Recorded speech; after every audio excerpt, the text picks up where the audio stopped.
This episode was sponsored by Critical Dice and the Endless Bag of Dice.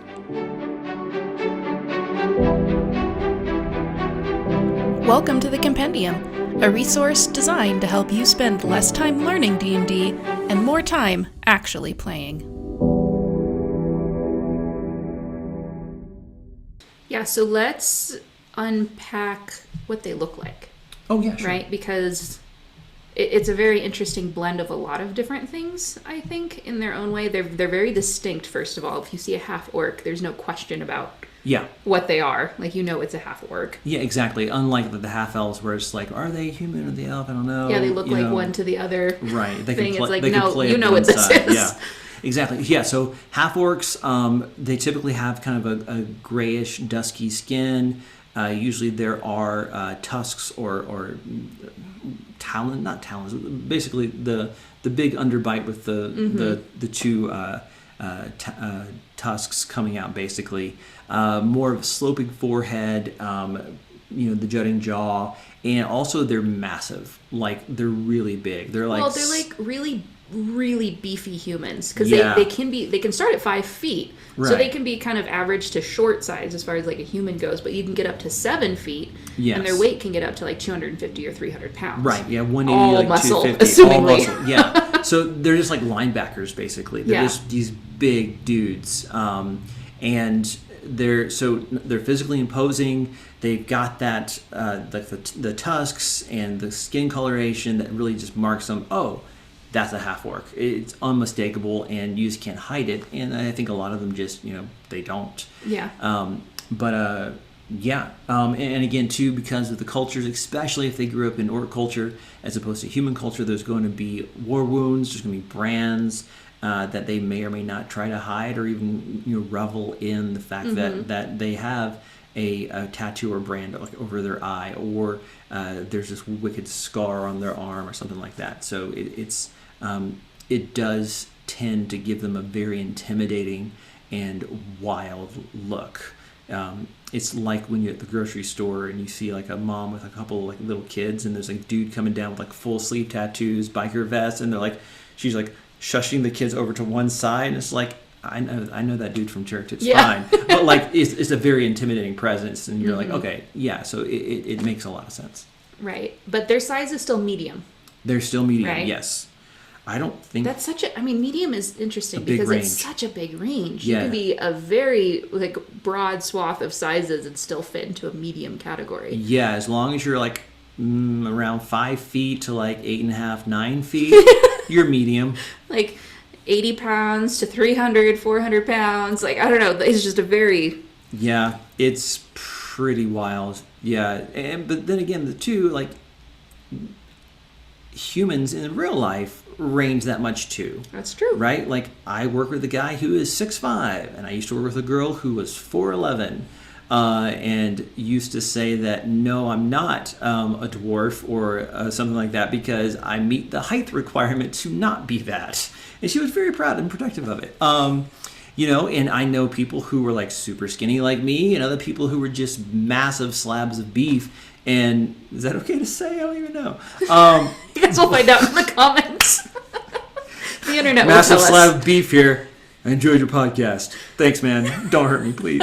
But yeah, you look at the swath of humanity. You have like just crazy stuff. Like, you see those pictures of people who are cheerleaders and WNBA players, and they're like both human women of about the same age, and one is 4'11", the other one is 6'8", and you see them together, and you're like, wow, that's incredible. So same thing for medium creatures. Right. It's a huge span. Right. And I think, too, even though they're, like, girthier and bulkier, like we talked about in some of the other episodes, armor, that kind of stuff, would still fit them without a lot of, like, modifications needed. Yeah. You could just assume you'd loosen some of the laces to get it to the right, muscle shape. No, yeah, exactly. And a lot of armor is made like that. Even, when you go to a Ren fair, you can see that there's like buckles and straps and under usually a couple zippers. Hidden zippers, zip ties, that kind of stuff. But you're right, though, that huge range of, 5 feet difference of different medium creatures, that could pose some problems, but this is the one place, thankfully, D&D 5th edition doesn't really lean into that. It's kind of look the other way. They just kind of hand wave that away and stuff. So Yeah. I'm kind of happy about that. So one thing I did find interesting about half-orcs is that if memory serves, so far they're one of the races with one of the shortest lifespans we've seen so far, which is shorter Yes. than humans, which is what fascinated me, because they go Right. up to about 75, and I think humans aren't much behind or above. I think they're like 80. yeah. But that was really interesting that they have the shortest lifespan out of any of the races that we've seen so far. Yeah, in fact, they mature really, really quickly, like the Dragonborn. Yeah, like 13, 14, I think. Yeah, so half-orcs, like about 15, I think, is the number that I saw, or 14,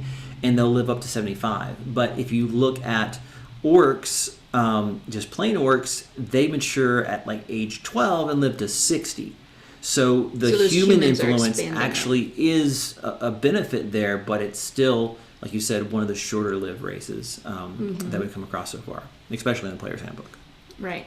There's no confusion like there is with tieflings about like what they could or couldn't look like, or the colors of their skin or eyes, or I mean, obviously you can homebrew anything you want, but per the player's handbook, it's just kind of straightforward with this is what an orc looks like. It is pretty straightforward, and I don't think I've seen any real like wild cosplay of half-orcs or different variations. Although I will say this, I have seen like the darker gray skin tones, but I've also seen like straight up green, like just Hulk green. Well, actually, let's talk about that real quick, because I was trying to decide if a Hulk would be a good comparison to a half-orc. I don't really totally feel like it fits, but at the same time, it's that like on-off, like we were talking about. Do you think that conceptually a character like the Hulk, or Dr. Jekyll and Mr. Hyde, or some of these well-known fiction characters that have like that one side or the other, where they're just going to be in like a huge rage and destroy everything, versus a very palatable, kind, thoughtful person. Do you feel like that it kind of fits the mold of a half-orc if people are looking for a concept to kind of define them by? I think so, and it goes back to that passion, right? I think half-orcs, according to the lore, are not one-note passions, right? It's about they do all things to the extreme. Whether that is anger or laughter or joy or depression or whatever it is, they don't have a slider, it's on off switch. But when it comes to the element of anger or rage or battle, the Hulk is a really great example, because physically imposing, really big, strong, feels anger as a standard action, feels rage as a free action. And so I think that maps really easily to the Hulk. And I've seen some things on Reddit and stuff where they make Marvel characters into D&D, and they almost always choose half-orc as the race for that. Thank you guys so much for joining us this week on the Compendium, where we are talking about all things D&D, helping you spend less time learning and more time actually playing.